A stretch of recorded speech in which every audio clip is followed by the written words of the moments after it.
भक्ति शिव पुराण की कथा कहती है कि यदि जीव को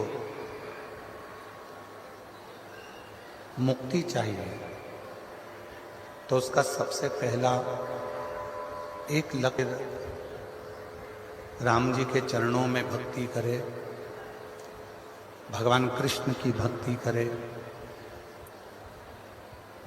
शिव की भक्ति करे।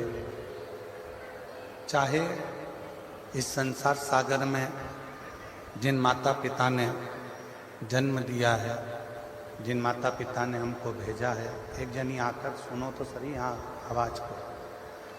जिन माता पिता ने जन्म दिया है, जिन माता पिता ने हमको इस संसार सागर में जन्म दिया, उन माता पिता की भक्ति भी हम कर सकते हैं। जरूरी नहीं कि हम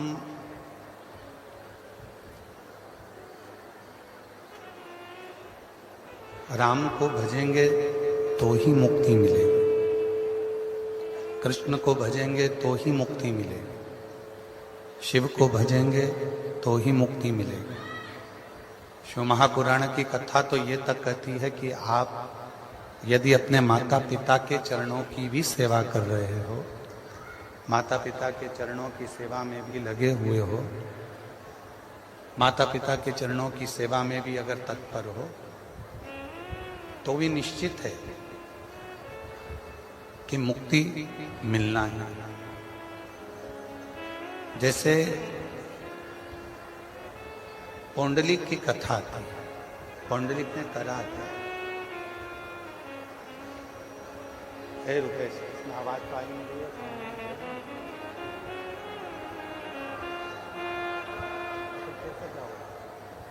यहाँ तो आवाज ही नहीं है, उनको भेजना कैसे होगा?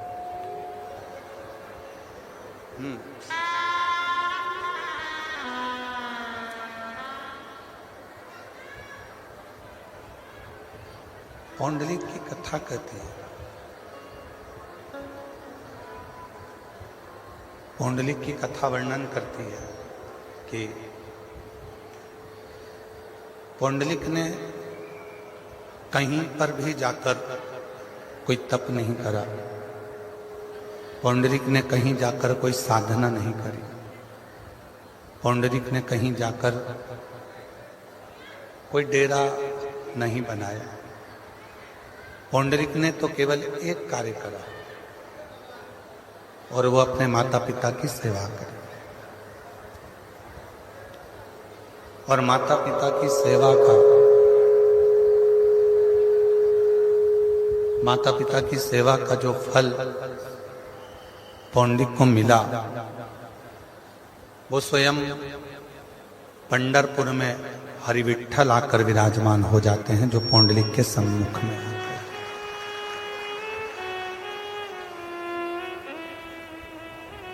जरूरी नहीं कि घर छोड़ दोगे, परिवार छोड़ दोगे, नाते छोड़ दोगे, रिश्ते छोड़ दोगे, कुटुंब छोड़ दोगे। आप अपना कुटुंब छोड़ दो, रिश्ते छोड़ दो, नाते छोड़ दो, फिर भगवान मिलेगा, ईश्वर मिलेगा, उनके को मिलेगा। जरूरी है कि ईश्वर मिले, भले वो माता पिता की सेवा करें। हम अपने माता पिता की सेवा कर लें, हम चाहे किसी दीन दुखी की सेवा कर ले। कितना सुंदर कहा है शिव महापुराण में कि भूखे को भोजन और प्यासे को पानी और जय बाबा बर्फानी। अर्थात दरवाजे पर आया हुआ कोई प्यासा है, दरवाजे पर आया हुआ कोई भूखा है, उसको भी यदि हम भोजन करा रहे हैं, प्यासे को पानी पिला रहे हैं, तो ये सेवा भी, ये सेवा भी भगवान शंकर की सेवा।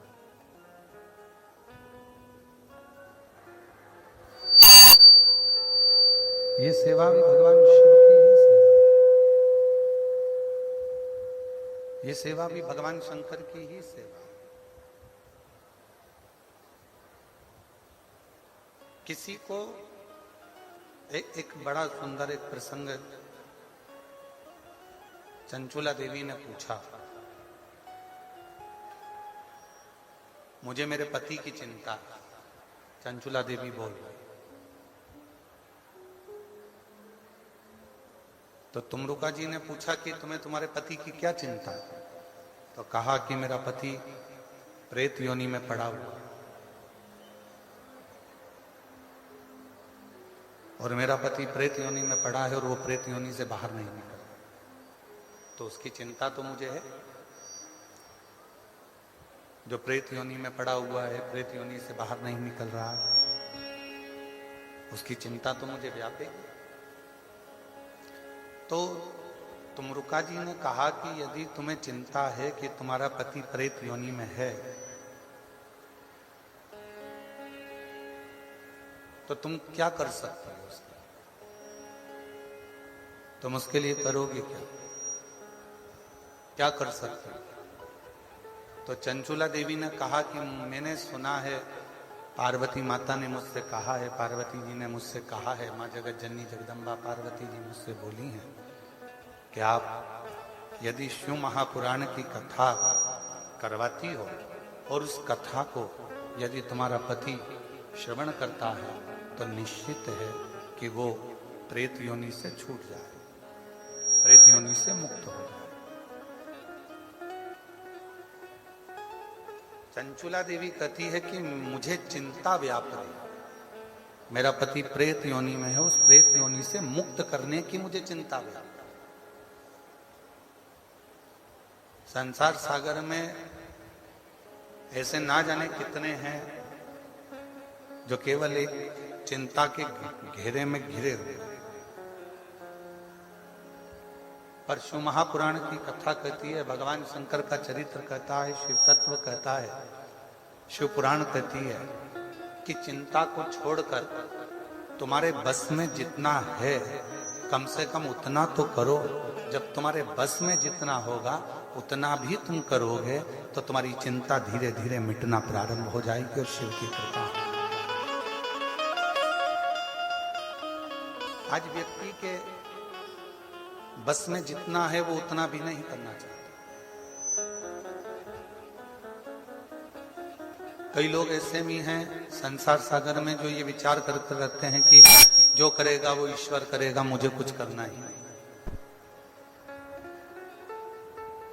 कई लोग ऐसे हैं संसार सागर में जो विचार कर कर बैठे हैं कि मुझे कुछ नहीं करना, करेगा तो ईश्वर करेगा, जो करेगा वो परमात्मा करेगा, जो करेगा वो ईश्वर करेगा। तो ईश्वर कब करता है, भगवान कब साथ देता है? जब आप कुछ कर्म करो।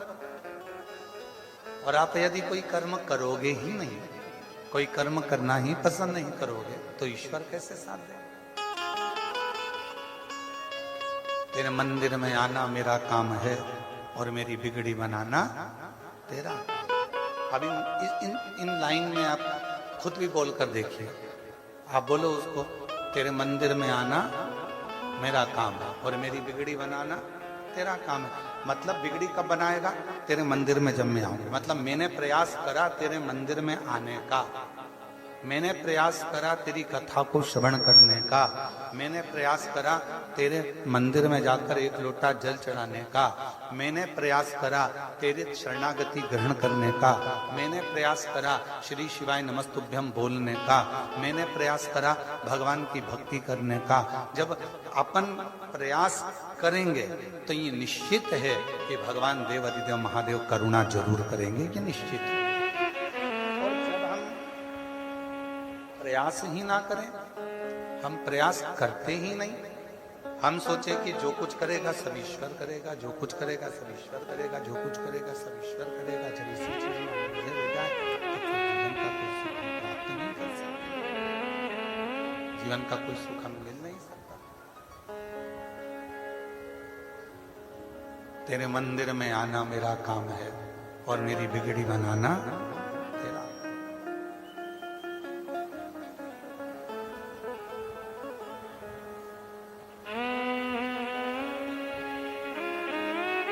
तुम रुका जी कर चंचुला। जितना मनुष्य के बस में होता है उतना यदि मनुष्य अपना कर्म करते हैं, जितना मनुष्य के बस में,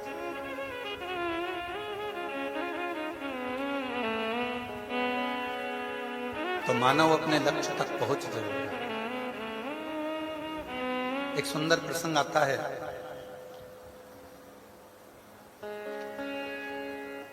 एक त्रिकारी नाम का एक केवट था। शिव महापुराण का बड़ा सुंदर प्रसंग है। केवट का नाम था त्रिकारी।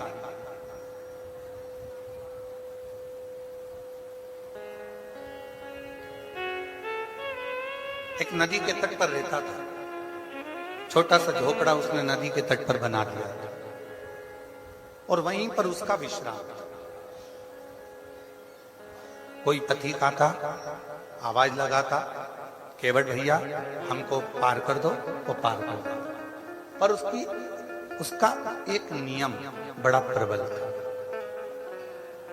एक नियम उसका इतना प्रबल था और वो नियम था उसका, सबसे पहले किसी पथिक को छोड़ने से पहले सबसे पहला शुरुआत अगर कहीं से करता था तो नदी के तट पर जितनी भी निर्माल्य कोई डाल कर जाता था, नदी के तट पर जितना भी निर्माल्य कोई पटक कर जाता था, नदी के तट पर जितना भी निर्माल्य कोई छोड़ कर जाता था, उस निर्माल्य को एकत्रित करता था। उस निर्माल्य को एकत्रित कर कर उस निर्माल्य को ले जाकर बीच धार में ले जाकर छोड़कर विसर्जन कर देता।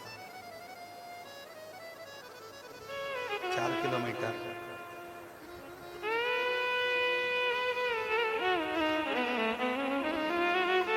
निर्माल्य को बीच धार में छोड़कर जाता था। पूरे तट का निर्माल्य एकत्रित करता और एकत्रित करने के बाद उसको बीच धार में पानी भरकर जहां पानी बहता उसी में उसको छोड़ देता। त्रिकारी केवट केवल एक ही कार्य करता था कि जितना भी निर्माल्य मिल जाता नाव में रख लेता और उसको बीच धार में छोड़ देता। बीच। और शिव पुराण क्या कहती है, कोई भी कर्म बेकार नहीं होता, उसका फल जरूर मिलता।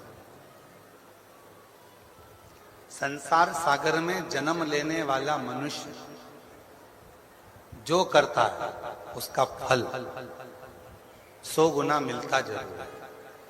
एक चावल का दाना मनुष्य पृथ्वी में बोता है, 100 चावल के दाने प्राप्त करता है। एक गेहूं का दाना पृथ्वी में बोता है, 100 गेहूं के दाने प्राप्त करता है। एक सोयाबीन का दाना पृथ्वी में बोता है, 100 सोयाबीन के दाने प्राप्त करता है। एक तिल्ली जमीन में बोता है, 100 तिल्ली प्राप्त करता है। उसी तरह मनुष्य एक गाली अगर किसी को देता है तो 100 गाली उसको सुनने को भी मिल जाती है। और एक अच्छी वाणी अगर मुख से बोलता है तो 100 जगह से उसकी बड़ाई हो जाती है। उसी तरह एक अच्छा कर्म जब हम अपनी जिंदगी में करते हैं तो 100 अच्छे कर्म वाले हमसे जुड़कर हमारी मंजिल तक हमें पहुंचाने का प्रयास है। वो 100 गुना अपने आप होगा।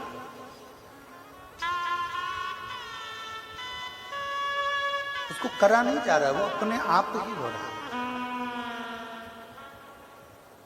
और मैंने तेरे से बाबा तेरे भरोसे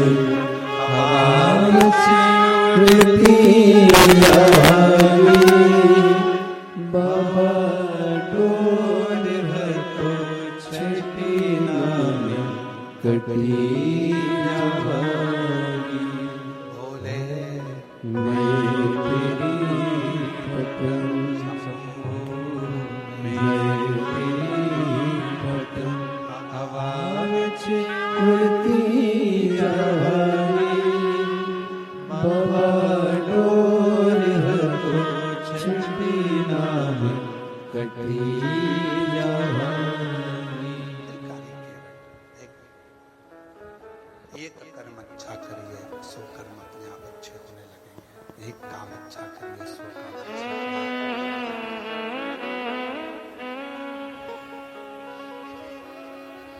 कर्म कोई बुरा नहीं होता, जिस कर्म को करोगे वो सारे कर्म अच्छे हैं। कोई कर्म नहीं।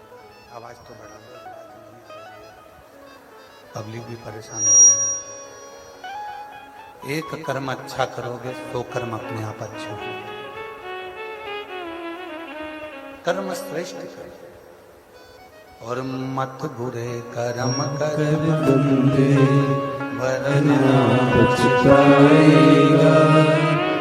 भगवान की आंखों से तू बच नहीं पाएगा, तू बच नहीं पाएगा।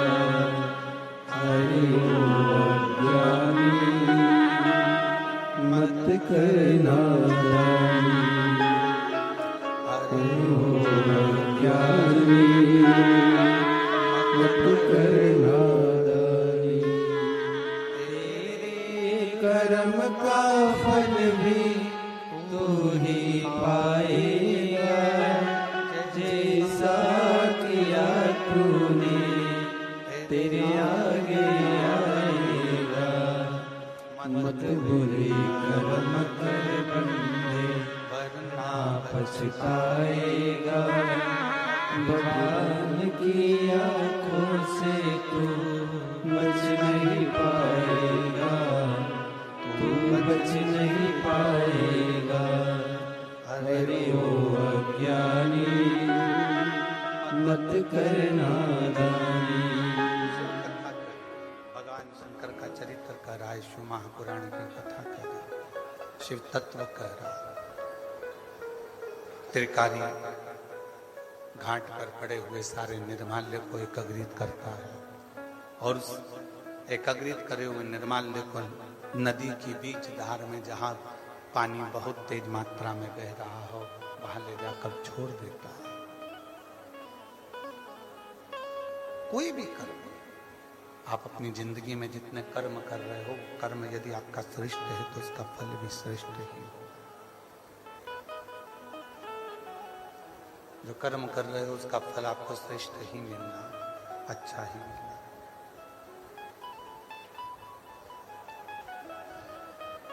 अब त्रिकाली का नियम था रोज का, प्रतिदिन का। आवाज खोलो ना बाहर की, आवाज खोलो बाहर, पब्लिक को आवाज नहीं आ रही है।